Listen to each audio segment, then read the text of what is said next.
I've got to get my head back into work mode. This has actually been difficult to come out of.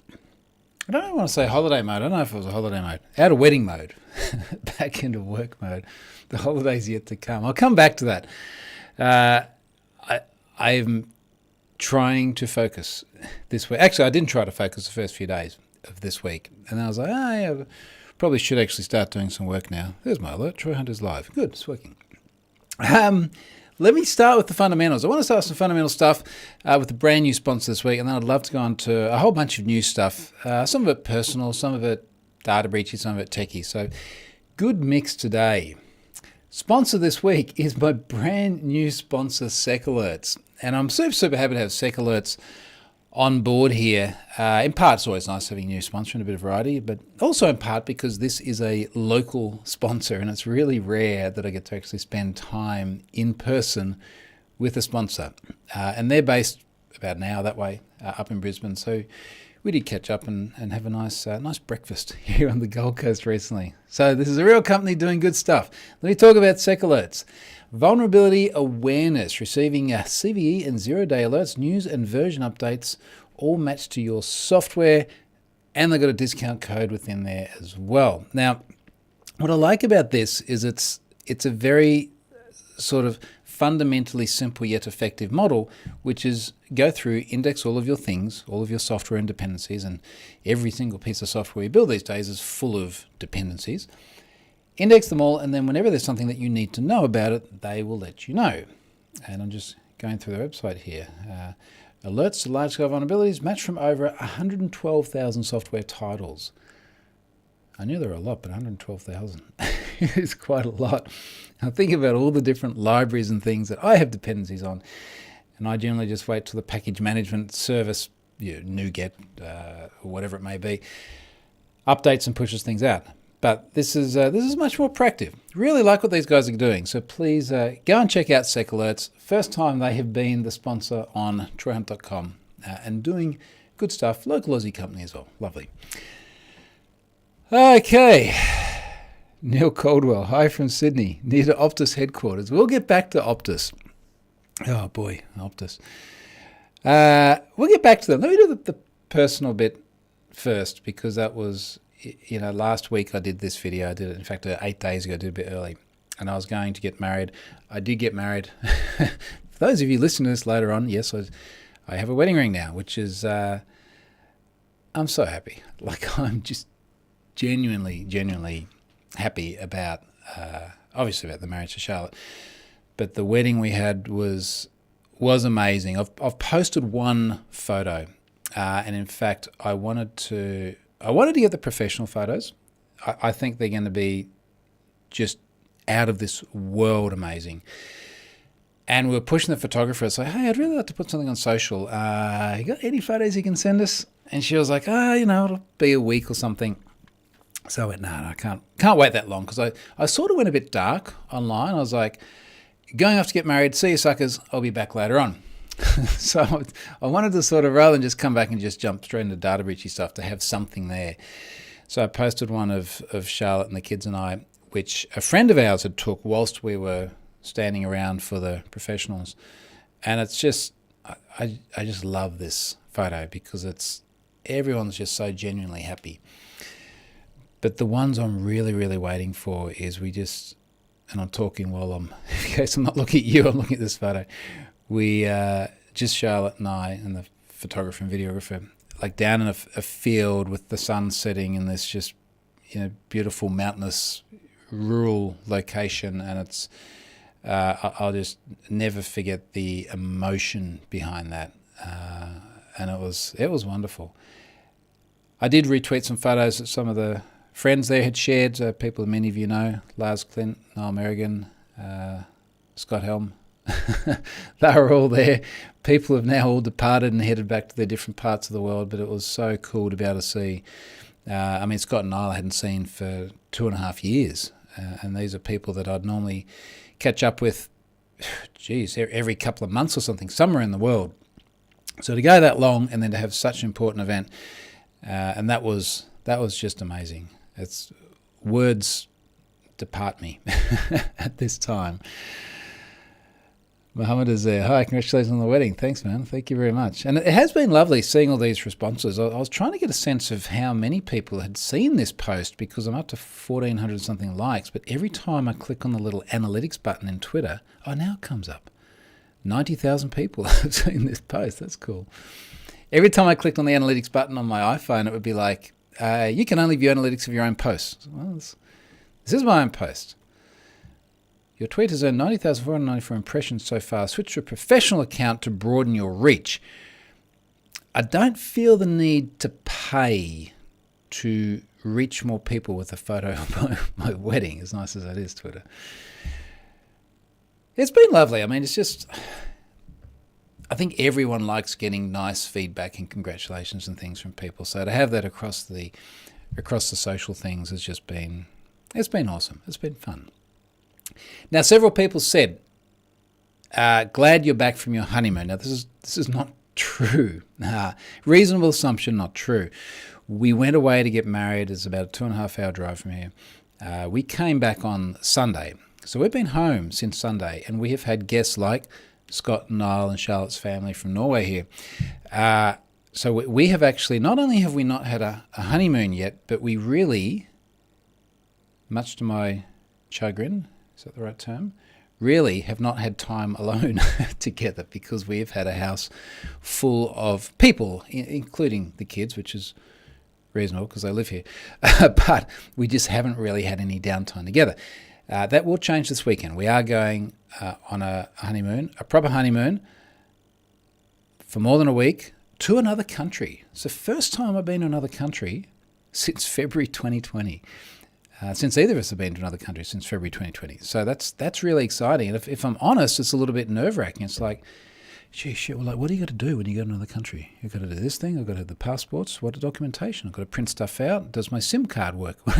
It's for something that used to just be like every other day I'd been in another country, and now it's getting used to it. So we will have a proper honeymoon, but it hasn't happened yet. And if I'm honest, we really just haven't had much time to ourselves and much peace and quiet at all. By our own design, because we wanted to be surrounded by friends and family. But I'm really, really, really looking forward to going away. Stephen Jones, morning, congrats on the wedding. Thanks, Stephen. Neil says, I stopped using Facebook when they wanted money to share these types of updates. I certainly don't give Facebook any money. Gilles, I assume it's Gilles, like his Gilles Villeneuve, over from Switzerland, congratulations. Neil says, make sure all the passports have another 6 months of validity. Yeah, mine's still good for quite some time. So no problems there. Charlotte's is good too. She's now going through the joy of changing her surname. So she is taking on my surname. And that's a bit harder for her as well because she's got like a Norwegian passport, but then we're going overseas, not just in a few days' time, but also at the end of the year. We'll be back in Norway and other places like that. And passports are taking a long time to issue, so they're like, don't change the name on your passport, book all the tickets in your maiden name, do that, but then go and change your driver's license and all this other stuff. So a lot of logistics around this on top of an already busy life, but, totally worth it. Absolutely totally worth it. So that's that. That was fun. That was awesome. I will share more photos. When I get the proper professional stuff, I'm going to choose what I want to share. And I'm not entirely sure yet. I'll wait until I see what they look like. But I enjoy this. It's nice sharing your life with people. Some bits of your life with people. Okay. What else did I have on this list? I know there's been some more data breaches somewhere. There's always more data breaches. Oh, yeah, Optus. For those of you from other parts of the world, Optus is our second largest telco here in Australia. They are very, very well known. They provide mobile phone services, landline services. They provide broadband services. I'm sure there's many other things that they do as well. And yesterday, just over 24 hours ago now, news came out that Optus has had a data breach. Now, it's kind of a bit of an odd story so far in that we have very, very little information about the situation. I'm just scrolling down to the disclosure notice here. So first I heard about it was someone pinged me and said, look, go and have a look at this notice. This came across at 2 p.m.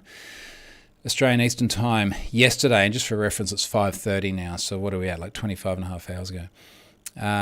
This is from the CEO. We are devastated to discover that we have been subject to a cyber attack that has resulted in the disclosure of our customers' personal information to someone who shouldn't see it. They then go on to say that this information includes customers' names, dates of birth, phone numbers, email addresses, and for a subset of customers, addresses, I assume they mean physical addresses, ID document numbers such as driver's license or passport numbers. Payment detail and account passwords have not been compromised. It's interesting because I've read this several times, but I've just taken a different interpretation on it here, which reads like all of the customers have had that data exposed and a subset have had the identity documents exposed. Now, part of my problem with this, and we are yet to see an update as far as I know on this, is that it's it's very, very limited information. So they do have an FAQ down here. So how did this happen? Optus was the victim of a cyber attack. It doesn't really explain it. We immediately took action to block the attack, which only targeted Optus customer data. What do you mean only? That's exactly the stuff you don't want targeted. Optus systems and services, including mobile and home internet, are not affected, and messages and voice calls have not been compromised. Optus services remain safe to use and operate as per normal. Has the attack been stopped? Yes. They're now working with the AFP, Australian Federal Police. And I noticed the AFP putting out an announcement today saying that they have been, what was the word they used? It was like engaged or contacted, or the bat signal has been shone, and them and the ASD, Australian Signals Directorate, of which the Australian Cybersecurity Centre is a part of as well, are now involved in that. Why did we go to the media first instead of our customers? Oh, jeez. The security of our customers and their data is paramount to us. That's where we take your security seriously. We did this as it was the quickest and most effective way to alert as many current and former customers as possible so they could be vigilant and monitor for any suspicious activity. We're now in the process of contacting customers who have been impacted directly. I don't disagree with this, but I have often posed the question to organisations who are planning to be able to respond should they need to. I've said, if you need to contact all of your customers, how quickly can you do it? Now, that may not sound hard. It's just like, just BCC everyone. No, you can't do that. What happens if you have to email everyone? What happens if, as we've seen in some of the news pieces here, you've got 9 million customers and you need to contact them all quickly? Can you do it? So there's certainly some truth to this, but you would imagine that a telecommunications company of all the types of organisations get breached would be in the best position to contact everyone promptly. Stephen says, customers are important to us after the media press release. I guess in this day, you need to try and do media and customers in a quick succession. And I do think you do. Now, speaking of media, I have done a lot of media in the last, 25 and a half hours, probably the last 25 hours. Within half an hour when this broke, I was getting lots of calls. And one of the points that I've made here, you get all the usual questions from the press. Keeping in mind, this is like, ABC radio. It was funny today, actually, because I've come downstairs and Charlotte's looking really confused. And she's like, I thought you were in a meeting because I was suddenly hearing your voice. And I was trying to find you, but I was like, why is your voice here? And then I realised that the radio is playing through the Sonos in the living room and you're on the radio and you weren't. Anyway, I thought it was funny. The thing the press keeps asking is things like, could Optus have done anything better? It's like, well, it's hard to say because we don't have any information about what actually happened. How do I know if I've been impacted? We're in the process of contacting customers who've been directly impacted. If only there was a way of looking up a service to know if you had been impacted. And I haven't seen anything that the general masses haven't seen online either. I have no inside information. I certainly haven't seen any data. It's not in have I been pwned or anything like that. Because there's not a lot of transparency yet, and part of the reason may be that it is very, very early. Maybe they did disclose super, super, super fast. Part of it is inevitably ongoing investigations and all the usual responses. But we don't know how they got in. We don't know really the extent of it in terms of the raw numbers. We don't know what Optus did to mitigate it. There's a whole bunch of unknown questions. We don't know, was this ransomware and they were shaken down for money and now they're going to start ransoming customers? I don't know any of this. And the point I was making to the press is that in a vacuum of information, which is what it feels like at the moment, people will speculate. And we're seeing a lot of speculation now. In fact, I'm going to find this tweet I sent just a little while ago, where here's the headline. Human error emerges as possible factor in Optus hack affecting millions of Australians. Of course there's human error. There is never a data breach without human error. There's never like a data breach that's go, well, everything went perfectly well. We can't understand why there was a breach. There's always human error. There's a coding error, configuration error, a leaving the Excel document with all of the customer data in it on a thumb drive behind in a restaurant error. Like there's always human error. And all that's happening at the moment is we don't know what the human error was, and people are speculating. And I would have hoped that 24 hours on from that first announcement, they would have given us something of substance about this. Hugo says they've started sending out emails to affected customers, apparently. Yeah, funny thing is, both Scott Helm and Niall Marrigan, when they came here, literally only 1 week ago, just before the wedding, were sitting there getting Optus prepaid SIMs so that they had data while they're here. And then this news broke yesterday while Scott was still here. And he's like, crap, I just gave them my passport data. And because you got to identify yourself when you get a SIM card. Crap, he actually gave them my credit card too. But Optus did say credit card details not impacted. So far from ideal. The years are far from ideal. It says there was 1.1 million Optus numbers posted on a popular darknet marketplace on the 17th. Related, correlation, not causation. One would imagine it would not be hard to obtain 1.1 million numbers. And I know they're not like completely sequential and all the rest of it, but yeah, show me internal data and we'll have a different discussion. It's a little bit like the TikTok thing recently where there was this alleged TikTok data breach and then I went down and broke it all apart and it's like, well, this is all just data that's publicly accessible anyway. Optus, we don't know. We just have to wait and see what has actually happened with Optus. I'm sure that we will hear more because there's clearly being taken very, very seriously here in Australia. Something else being taken very, very seriously that is getting a lot of press in different parts of the world, and something that I had a lot of emails on whilst I was away getting married, was TAP Air Portugal. I had never heard of this airline before, but apparently it's big in Portugal. It's in Have I Been Pwned now. Excuse me. 5 million unique customer records published after a ransomware attack last month. So this was the Ragnar ransomware crew.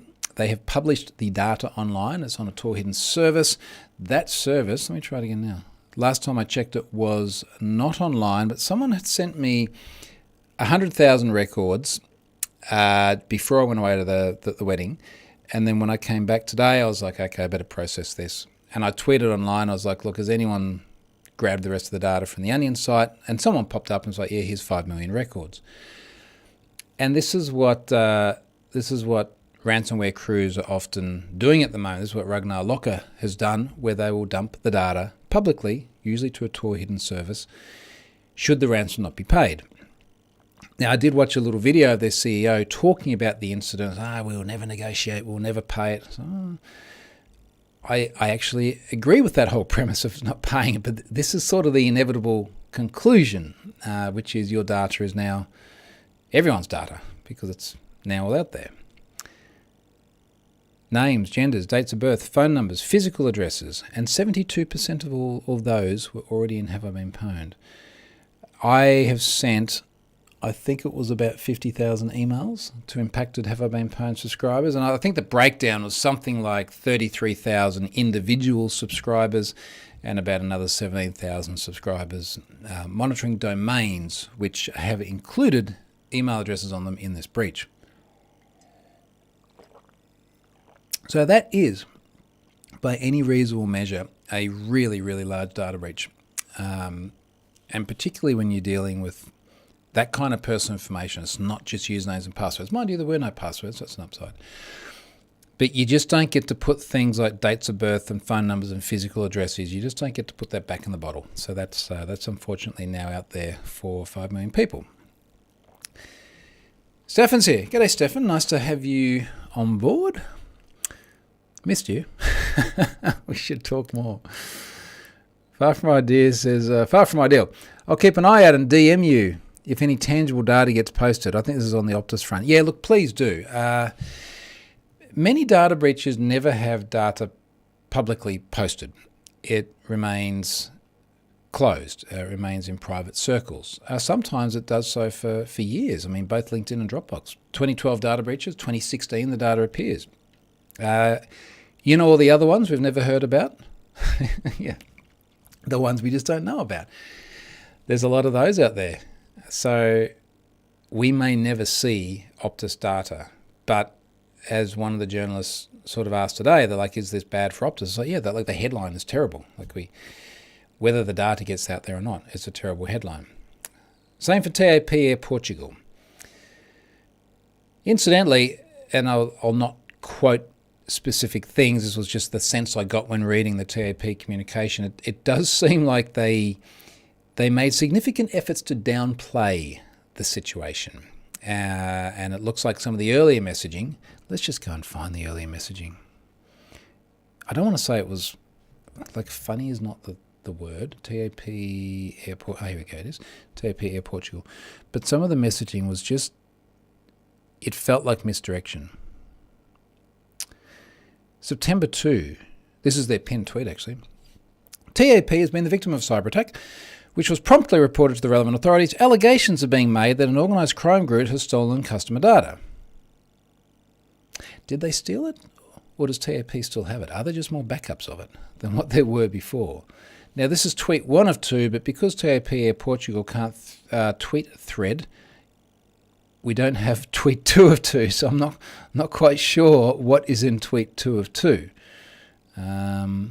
They do seem to be pretty good replying to people on Twitter, though, so kudos to that. I wonder if I can scroll back through Oh, here's 2 of 2. TAP continues to adopt, with the support of an external international entity and in coordination with the authorities, all appropriate containment and remediation measures to protect the company and its customers. Well, I'm glad we've established that. Doesn't really tell you a lot, does it? Okay, let's move on to some completely non-data breach InfoSec topics. Apple things. There is, in my possession, an iPhone 14 Pro Max, and on my wrist, as of the last few hours, an Apple Watch Ultra. So let me tell you about these two things and how I'm feeling about them, and are they worth it or not. Particularly with the phone, because I've got the previous gen, I had a 13 Pro Max. I did procrastinate. Should I upgrade? Now, there are a couple of things that tipped me over. So one is massive leap on the cameras, a lot more megapixels, all the usual stuff about better and low light and everything else. I really haven't had much of a chance to try that. I did get the phone. It was after the wedding. It was sometime during this week. It's all a blur. I got the phone, and then I really haven't had a chance to try out the cameras and test just how it goes. I'm sure it is better than the previous gen. It always is. As I've said before, I take so many photos of family and travel and things like that, and these memories are so precious to me that getting improvement in the camera, I can't put a number on it, but it's just always a really, really big thing for me. The dynamic island. So this is that where we used to have the notch before. Remember, it was called the notch. You know, it's sort of that little bit that goes down on the top, and there's everything from the speaker to the dot sensor to the infrared sensor was in that little dot or in that little notch. So now it is an island insofar as the screen wraps around it. Okay, they've made it smaller, that's good. But what they've done, which is actually quite clever, and I am, as I use this more, really, really liking this, is they've called it the dynamic island, in that it's a black, what do you call a long circle? There's a proper geometrical word for it. It's not an oval. It's flat on the top and the bottom. But it expands contextually. So when you Face ID into an app, for example, a little black box animates and comes down and puts your face there. When you've got a phone call, it shows that up there, and it's got one of the little like wave meters as well, which is accurate. It's not an animation. It does reflect the sound it's actually hearing. When you play music, it's listed up there, and you can just tap on it and drill straight into it. That is actually really cool. I'm very, very much liking that. I think that's a really nice UX. And it's a really nice use of a space, which is otherwise a pretty useless space, if I'm completely honest. So that's good. Something camera related. This phone, when you look at it on the back, looks identical to the previous phone. It's not, because I tried putting my old case on the new phone. I was like, nope, that's not going to work. The cameras, in the most Apple of ways, are in a very, very slightly different position. So you can't just move them over. You can't just move the case over. Two other things which I do think are really big improvements. So one of them is much better low light. I think in the original Apple announcement that I saw, I forget how many nits it was before, but now it's like 2,000 nits, extra brightness in low light. And for us sitting out there in the increasingly glaring sun, because we're well into spring now, it makes a big difference. And there are many, many times, particularly with sunglasses on, and you don't sit out there without sunglasses, I'll tell you what. Many, many times, particularly with sunglasses, where it's getting difficult to read the screen on the old one. The new one is significantly brighter. I literally like A/B tested them right next to each other. And particularly when I put on my polarized sunglasses, the new one was just so much brighter. So that was one. The other thing is the always on screen. So I've got this sitting down here. If I try not to make it look at me, I've got something over my window here, so I can't see what you're seeing. If I sit that down, it'll go to sleep in just a moment. But unlike the old phones where the whole screen just goes dark, it will still have some of the screen displayed. As you can see here, there's Charlotte now upside down. And that's actually super useful. I like being able to see the time and the date when my phone's just sitting there. I like being able to see if alerts pop up. I like being able to, it's just something about the UX of it just gradually getting brighter, as opposed to that jarring, it's black and now suddenly it's bright and the whole picture's there.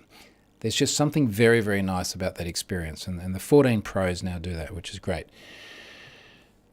So I'm happy with that experience. That feels like a big step forward. Let me look at the comments on here. Entry VR. Where do you securely store your personal photos from iPhone? iCloud? Yes. So everything from iPhone syncs to iCloud, syncs to iPad. So everything syncs up. And I guess one thing we know about backups is backups are only good if you know how to restore. And one of the beauties of using something like iCloud to sync all your photos is that everything is always there in that account. It will restore to any device that you pick up and then authenticate. And, you know, when we go away, if this disappears into the ether in some foreign country and I need to just, first of all, I can remote wipe it, assuming it has connectivity, of course. Then when I come home, I'll pick up a new phone, I'll restore. And it's not that I want to go losing the phone, but I want much, much less to be losing my valuable photos. Stefan says, is it a trapezoid? Yeah, you got me wondering now. How do you define trapezoid? Trapezoid. No, it is not a trapezoid, because a trapezoid has hard angles. A trapezoid is a quadrilateral with at least one pair of parallel sides, but this is round on the edges. Lars is here. Apparently Pixel 7 is copying that dynamic island idea. Look, I think everyone sort of copies everyone to some extent, and I was just waiting for someone to go, oh, my, Samsung blah, blah, blah, blah has done this for years. I was like, oh, congratulations, good on you. I don't really care. Like, everyone innovates something and then it filters down into other devices if it's a good idea, which is fantastic. And this is why we sort of want an ecosystem that is preferably not the mostly duopoly that it is at the moment. Stephen wasn't keen on this feature on my Pixel, but I've grown to like it and love it, and now can't do without it. I'm sure it's a lot of just familiarity thing as well. And Stephen's talking about the Pixel screen on time thing. Entry VR is agreeing with stores. Let me talk about the watch. So the watch is the Ultra. This one, was both an easy and a hard decision. It was easy insofar as a lot more screen real estate, and it is significantly more screen real estate. It is a much larger watch. So this is 49 mil instead of what was the old one, 44 mil. In fact, when Charlotte saw it on my wrist, she's like, you know what it's like? It's like the size of the kids' tracking watch that I had on Al that I've used in so many of my talks. And in fact, now that I look at it, it's not fundamentally different. But I tell you what, Charlotte put this on her wrist just to sort of see, what does it look like? And it looks freaking massive on a svelte female wrist. So you can imagine how big that kid's watch looked on Al. It is a big unit. I think if you had a small arm, if you're a child or a slim build, it would be a rather obnoxious device. That said, I really like it. I think it looks super, super cool on me. I quite enjoy it. Extra screen real estate is good. I really like what I'm hearing from people about battery life. So I had 2 generations older, was my previous one, and if I had a really intensive exercise day, I could have a fully charged watch in the morning, and by about this time at night, so we're approaching 6 p.m. here, dead, gone, and I'd have no battery left. And I'd miss counting valuable steps. Everything I'm reading on this from those who've been testing it is people getting multiple days worth of battery life out of it. And I don't need multiple days. I just need, when I have a really active day, not to run out of battery before I go to bed. So every night goes on the charger, good as gold first thing in the morning, but I need it to not run out of battery before going to bed. And that seems to be where we are at now, which is good news. I've got one of the sort of standard watch faces that come with the Ultra in it, which I probably won't keep because I do like a digital watch face, but it looks cool. There's a lot of information on the screen here. I think that some of the stuff that it comes with by default, like your compass, it's so smooth the way the compass works. I genuinely don't need this as like a day-to-day thing. What are little footprints here on the compass? Start backtrack. Apple Watch can record your route in case you get lost. That is cool. It's a little like digital breadcrumbs. What the blue bit is there? I don't know. What does that do? Oh, opens up a map. There we go. You can drop waypoints and things like that. The big button, the new one, so the one on the end, which is orange, I was a bit worried when I bought this watch. I had like a nice black one before on a black band, and I guess it fit my theme, black wedding ring. I was a bit worried that like the big orange button would be a bit obnoxious, but I can barely see it. When I look at the watch here and I wear it on my left hand so it faces up my arm, when I look at the watch I can't see it. When I look at the end, yes, I can see it, but it's not orange in like a really obnoxious way. It's like a metallic orange, so that's good. The dial is much, much larger. The existing button under the dial is also much, much larger. It all feels really solidly built. When I actually took it out and compared it to the titanium one that I had, the last one, it feels much heavier because it's obviously a bigger unit. Feels very nicely made. Things like the dive functionality, I have been diving sometimes. It's probably not going to make a lot of difference to me, but definitely the extra screen real estate is just a really, really cool thing. I will have more feedback shortly. I've literally had this on my wrist for probably 3 hours today. Let's have a look at the comments here. Lars says, are we at peak smartphone level though? It seems there are only minor tweaks coming out on new devices. I don't think so. I don't think we're at a peak level. I think sometimes we just go quite some period of time before something genuinely new and innovative happens. I mean, we had Windows mobile devices for how long, and then iPhone came along and everyone thought it was, Steve Ballmer thought it was stupid. A bunch of people thought it was stupid, and it just revolutionized everything. And all right, that was quite some years ago now, but we do see these incremental increases, and maybe we're not seeing anything that's like revolutionary in terms of the human-computer interface, but geez, when I look at the photos I take with that camera, like that has fundamentally changed in only the last few years. Like it's crazy, particularly some of the night shots and things that I've gotten, not with this one yet, but its predecessor. I mean, that's just It's nuts. And I'm sure that we'll continue to see many, many, many more advances, but it won't always be linear. Stephen says, can you still open the garage with your watch? I still blame you for that first vid and getting me into Home Assistant. Yes, I definitely can. In fact, I really need to put a little bit more TLC into my home automation. Yesterday, I wanted to ask the lady's name, who I can't mention while I'm recording this, which will start listening, just to turn off the lights in the bedroom, in the master bedroom. And I realized I had not yet configured in HomeKit in Apple the master bedroom and put the right entities in there such that it could trigger them all. So more work to do there, but yes, I can definitely still do that. Jamie says it's massive. Scan watch at 42mm is already on the largest side for me. But it does have a 30-day battery life. That is impressive. Look, the size thing I think is very relative. And I'm 6'5". Without sounding obnoxious about it, I've got large hands. Like it works, right? So it fits someone of my scale. But I put it on Charlotte or I put it on Ari, and it just looks absolutely freaking massive. Far from ideal says, I just can't justify an upgrade for the cost when the features really aren't that different.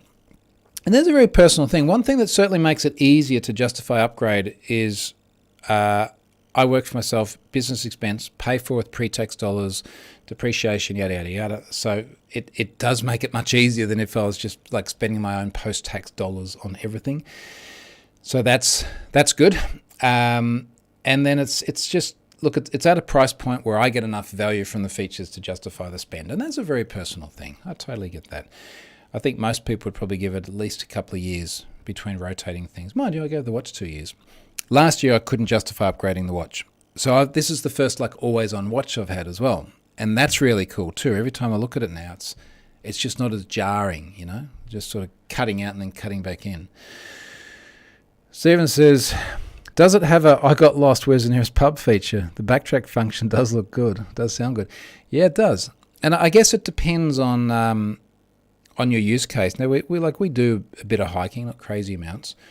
But I've got my phone and I use a hiking app where you can download maps offline, and the GPS still works if you've got no connectivity or that sort of stuff. So there's usually a way of finding your way out. I got there are 3 different band options. I got the one that's like the aquatic one, because the times where I really need a decent band is particularly things like wakeboarding. So I do a lot of wakeboarding. If I go to the park, what I've tended to do, whilst it's been cooler, is just like put the watch under my wetsuit top.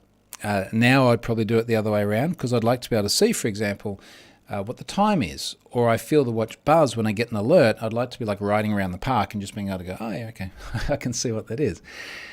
So this band does feel really, really solid. It feels like this would take a really big hit to come off. I don't think I've lost a watch for many, many years, because I've always gotten bands that have been really good for the sorts of sports I do. So I used to windsurf a lot, and if you're out there and you sort of banged it against the mast or something, it could knock it off. But this does not feel like that's going to happen at all. And I hope not, because it's an expensive watch. Robin says, I think it looks somewhat like retro tech with the orange. I'm waiting for UPS with my Ultra. Yeah, the orange is much more orange on the screenshots I saw, the photos online, than what it is in person. And there's a little orange circle on the crown as well. I don't know if you can see that. Just so I put it back near my face, it stays in focus. But very, very subtle. Much more subtle than what I thought it would be, which I'm happy about, because I agree with you. I thought it looked a little bit obnoxious. Stephen says, I think smartphones are mostly getting smarter via AI. Thanks for cameras, photos, and screens are improving a lot. Again, it's all sort of incremental. Jamie's tall, 6'7". That's even taller than me. But a slim build. I guess it depends what size hands you have. But let's not go down that path again. Null Division, you briefly mentioned your black wedding ring. I'm curious. Care to share a pic of it? I could. There's going to be pictures of it in the professional shots, and I'm just trying to remember the construction of it. It's not fancy. It's pretty mainstream. It's a few $100 for a wedding ring. It's a composite. I looked it up at the time. I meant to look it up again today because people keep asking me. But I like it. It's, you know what it is? I had in my mind exactly what I wanted. And we had some time down in Melbourne recently, some time to kill, and we were just walking around different shops, and I found something which was close but not quite right. And then we went to one particular shop, and it was just like yes, that was the thing. And it's little things like inside, it's a bit convex, so when you slide it on, it just feels super smooth. Not that I do much of that, because I just don't take it off, even with the activities I do. It seems to be fine. So. It's nice. I love this. Jamie says, if you put the watch over the wetsuit, wouldn't it stop tracking vitals? So yes. Now this is kind of obvious, but you look at all the Apple videos and it's like the divers and it's over the wetsuit because of course you want to be able to see the device. For me, to be honest, most of the time I don't wear a wetsuit because it's just the weather's too nice here. The last couple of days here on the Gold Coast aside, but I would say for a solid more than 50% of the year, I don't wear a wetsuit of any kind. So it's just on my arm like this. So you get the best of both worlds. It'll track my pulse, and I do actually like seeing that when I go wakeboarding. And if I give you an example of, I was out there the other day with Scott, which was hilarious, out doing a water sports workout. Here we go, and I can see like on my heart rate, there's these constant sort of big peaks. So when I'm riding around and maybe I'll do, half a dozen laps for something that takes a minute or so for each lap, and the heart rate goes right up, and then you see it relax and calm down, and it goes right up. And I was peaking at 185 beats a minute there, but averaging 137 for a period of an hour and a half. And I do actually like seeing that. So you're right. If I put it over my wetsuit, I lose the vitals, but that's not usually a problem here. Okay, I think I've covered everything I want to cover. One more thing here. Stephen said, did your heart rate increase when Scott was driving the boat? Scott didn't come on the boat this time. We just didn't have a lot of time. There was so much stuff around the wedding, and we drank a lot of beer. And a lot of the time we just ended up like sitting in the hot tub here, just drinking beer, talking about all the sorts of stuff we just haven't been able to catch up about in person. Lots of dinners, lots of events and things like that. And incidentally, I'm going to be doing all of this again with Scott, with Niall, with a bunch of other people back in Europe in end of November, start of December. So we're not going to get married again. once is enough for that one. But we're going to do a wedding event. So we'll have many more opportunities to do that, and we'll do professional photos and stuff like that again too. So there will not be a boat with Scott at that time. Actually, yeah. No, not in that way, in another way. But we'll save that for later on. Okay, folks, that is the end of my week. I'm going to wrap it up here. I will be doing this from another country next week. I'm not going to say where it is, probably until I get to the airport and do the obligatory Facebook check-in thing. But I'll come to you from somewhere else next week, somewhere tropical. Let's just say that. Alrighty, well, thank you very much for listening, and I'll see you from there next week.